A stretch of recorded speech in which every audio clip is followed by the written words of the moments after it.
What up, YouTube? Welcome to another episode of KM Videos True Stories.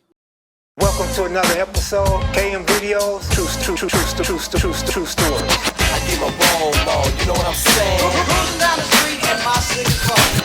I hit front, back, side to side. For my love, my dog, the pimp, the hog. Check it out. Had this dope, sweatshirt and loafers on. That was it. I never stopped banging. I started banging hard, then I got so hard till it was a shame.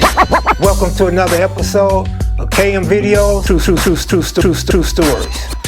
Today's story, I want to talk about a situation in 1995. I'm in the county jail, and I got this Jewish lawyer, and he's coming to visit and pull some strings and stuff like that for a brother. And I got my crimees, Little Roscoe, Ace Rat, and I also have a case in Santa Monica.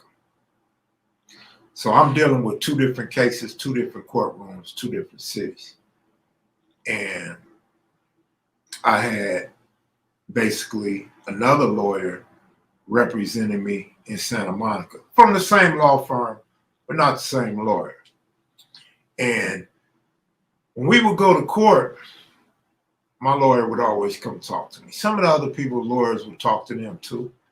But strangely enough, in the Santa Monica courtroom, the attorneys were able to come to the court tank, but it's a little fence between the outside and us. And everybody in the court tank can see and hear the conversations and what's going on when you speaking with your attorney.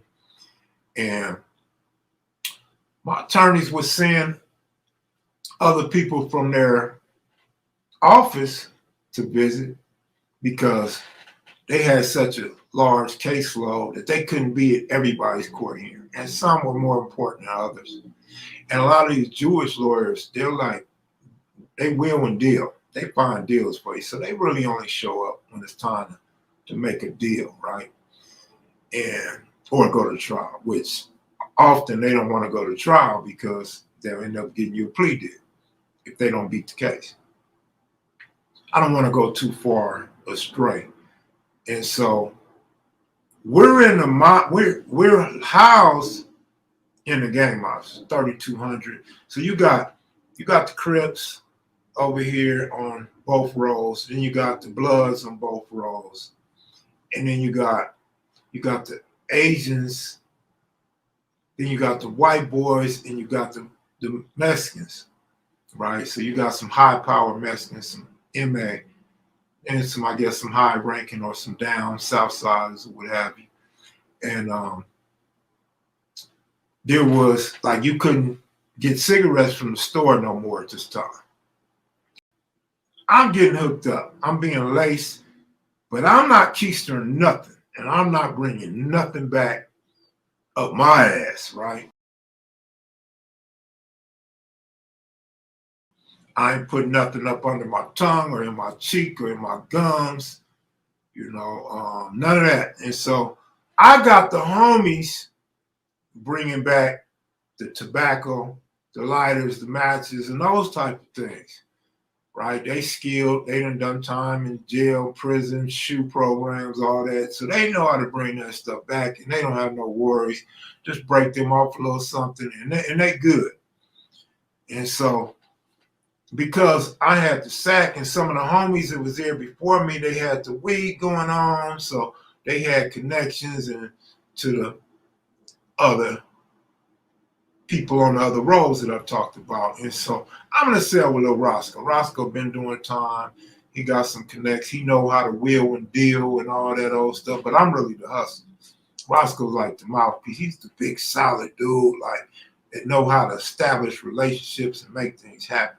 Then we got other homies. I'm not going to say their name that, was willing and dealing up in there. So, but now I got the tobacco, and this is shortage. Ain't nobody got no tobacco. I got the papers, all that.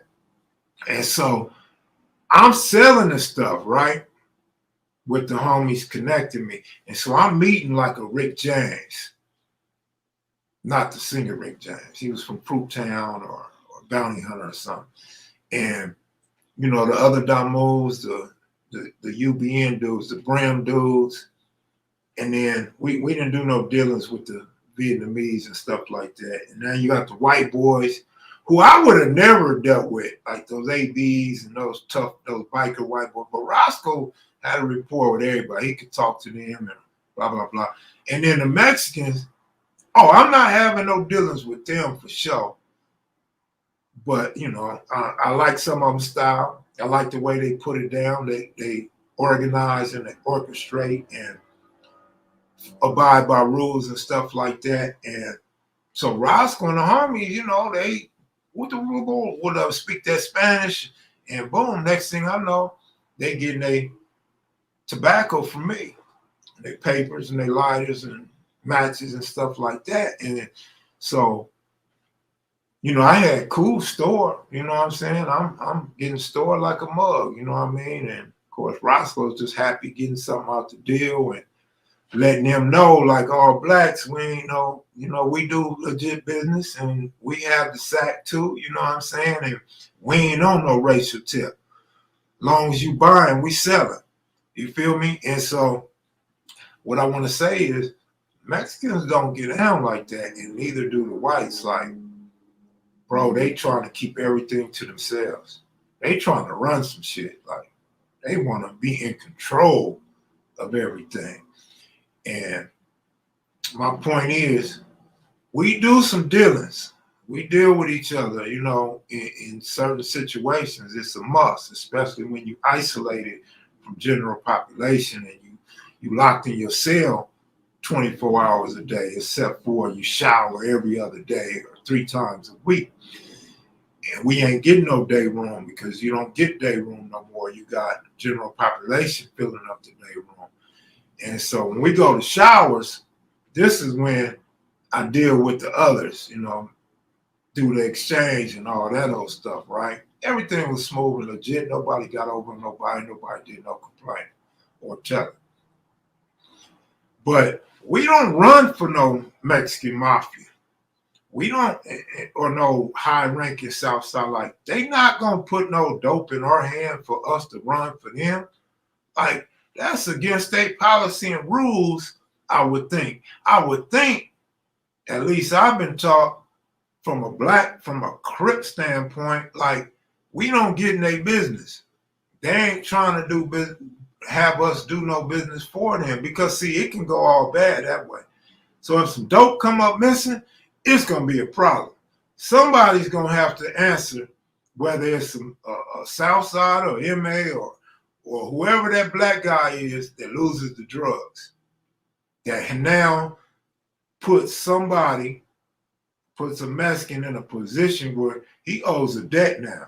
He looks real stupid, or he got to spill the beans that he has some inner dealings with the blacks, the Mayates, the Negroes, the dudes that are adversaries, our enemies, our rivals. Like, it just don't happen like that. Like, we not giving no control or no putting blacks in no situation where they can be on our level, where they can eat when we eat.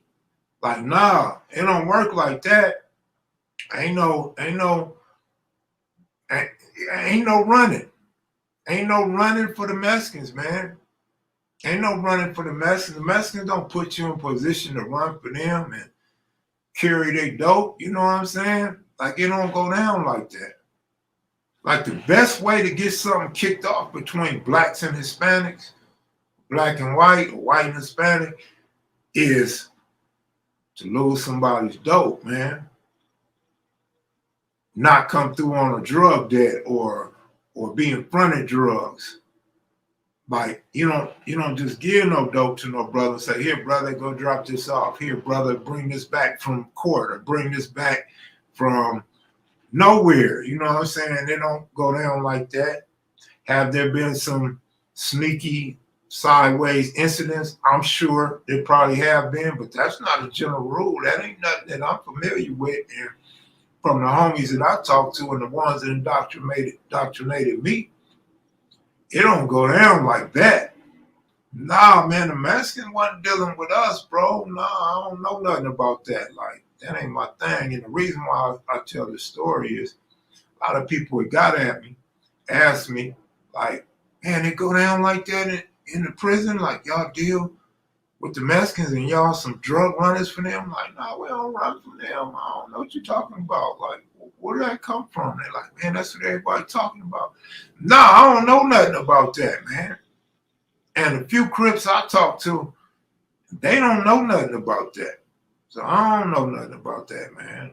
I couldn't tell you about that. I could just tell you from my own experiences how it go down. But I'm gonna get up out of here, y'all. Y'all take it easy, man. Just trying to put some content on the channel, get the channel back cracking.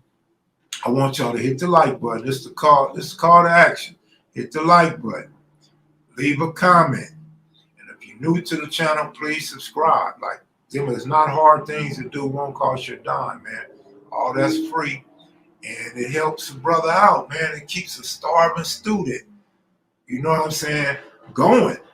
And so I can continue to bring you guys videos if I feel like it's working, if y'all watching, if y'all checking in to see me, and especially if y'all leaving some cool comments. I'm out of here, y'all, man. Y'all have a good one, man. Y'all have a safe week, man. Continue to tune in and watch Kev Mac True Story. These are true stories, man. I don't be making shit up. My shit ain't fiction. My shit ain't no science fiction. My shit ain't no guesswork about shit that goes on other planets, man. This is the real, homie. I'm out. Peace.